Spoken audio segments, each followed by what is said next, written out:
जपजी साहेब एक ओंकार सतनाम, अंत न सिफती कहन न अंत, अंत न करने देन न अंत, अंत न वेखन सुनी न अंत न जापे किया मनमंत, अंत न जापे कीता आकार, अंत न जापे पारावार, अंत करनी के ते बिल लाए, ताकि अंत न पाए जाए। ए अंत न जाने कोई, पोता कहिए बोता होई, वड्डा साहिब ऊंचा थाओ, ऊंचे ऊपर ऊंचा नाओ। एवड ऊंचा होवे कोई, तिस ऊंचे को जाने सोई, जेवड आपे जाने आप, नानक नदरी करमी दात। अंत न सिफती कहनी न अंत, अर्थात ईश्वर की प्रशंसा का कोई अंत नहीं है। उसकी महिमा इतनी महान है कि कोई भी उसे पूरी तरह से बयान नहीं कर सकता। अंत न करने दीन न अंत, अर्थात उसके कर्मों और उसकी दाताओं का भी कोई अंत नहीं है।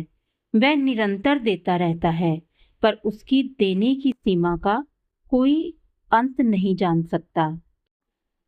अंत न वेखन सुननी न अंत, अर्थात कोई उसके दर्शन का अंत नहीं पा सकता और ना ही उसकी वाणी को पूरी तरह से सुन सकता है। अंत न जापे किया मनमंत, अर्थात उसका जाप करने की कोई सीमा नहीं है और ना ही कोई मंत्र उसे पूरी तरह से समझा सकता है।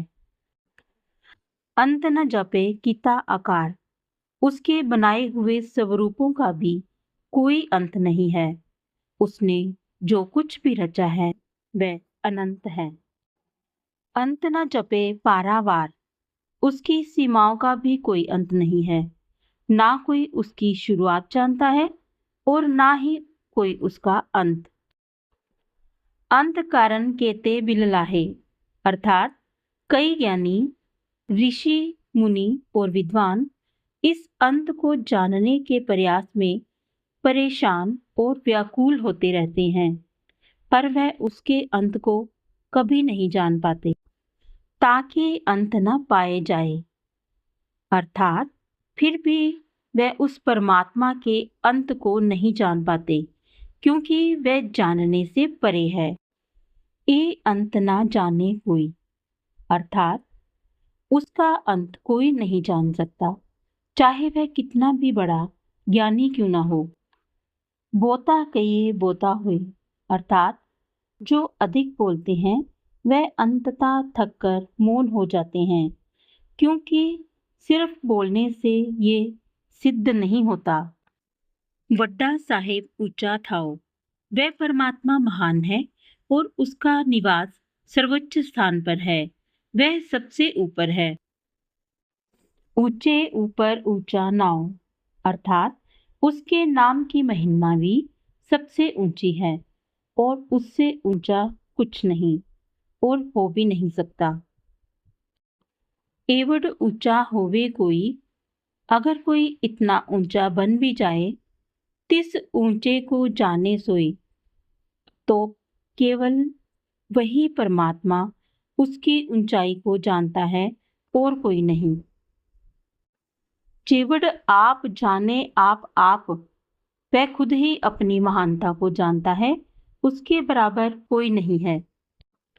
नानक नदरी करमी दास, अर्थात हे नानक, केवल उसकी कृपा दृष्टि और पुण्य कर्मों से ही हमें उसका उपहार मिलता है, वही परम सत्य की प्राप्ति है। ये पौड़ी हमें ये सिखाती है कि परमात्मा अनंत है, उसकी महिमा, रचना और समर्थ की कोई सीमा नहीं। कोई भी उसे पूरी तरह से नहीं जान सकता, ना अपनी बुद्धि से, ना शब्दों से। केवल उसकी कृपा और करुणा से ही हम उसे महसूस कर सकते हैं।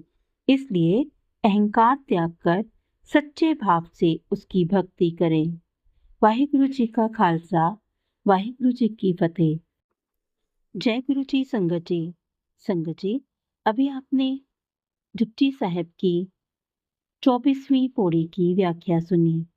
संगत जी, अगर आपको हमारा ये प्रयास अच्छा लग रहा है तो आप इस वीडियो को ज़्यादा से ज़्यादा शेयर करें, ताकि ज़्यादा से ज़्यादा संगत जो है इस दिव्य वाणी का लाभ उठा सके। तो आज के लिए बस इतना ही। कल फिर मिलेंगे अगली पौड़ी के साथ, अगली व्याख्या के साथ। तब तक जय गुरु जी, शुक्राना गुरु जी।